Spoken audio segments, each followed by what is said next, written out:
everyone, Kirsten Hagland here, host of Sonder Podcast with faithwire.com and partnering with Faithbox for our daily devotionals.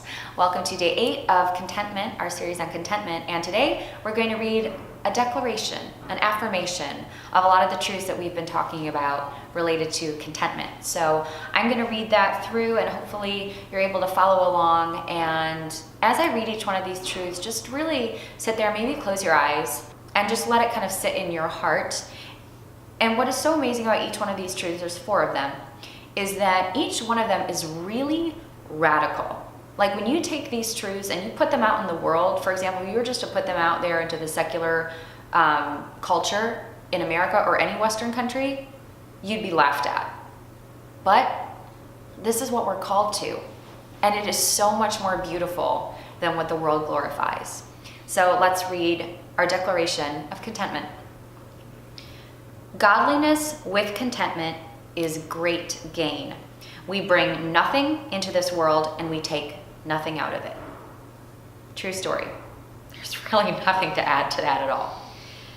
Number 2, we who call Jesus Lord devote ourselves to resisting greed, which plunges the human heart into ruin and pierces it with many griefs. I can't tell you how many people I know or have known or met in my life who have everything you could ever want, are millionaires, billionaires with a B, and are not content in their hearts. The search for pleasure and for money and for wealth and status pierces the heart with many griefs. I could not have put it better myself. Be content with what you have. Resist greed is what we're called to do. And that's a truly radical notion. But honestly, it is so much more fulfilling.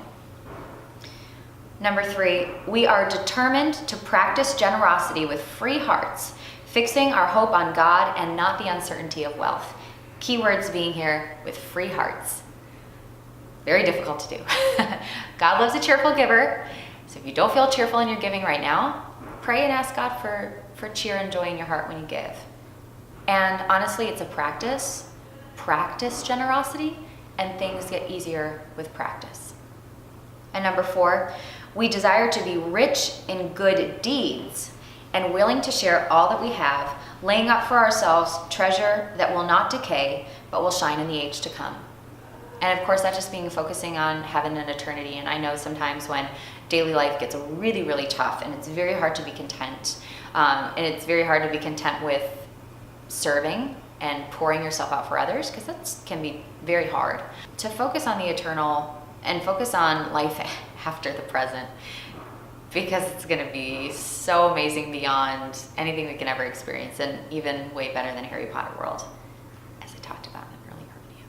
But focus on the eternal is so important. So those are our 4 things: godliness with contentment, devote ourselves to resisting greed, practice generosity, and be rich in good deeds, which will shine in the age to come. That's day 8 of contentment. Hope you have a beautiful, blessed day, and we'll see you back here tomorrow.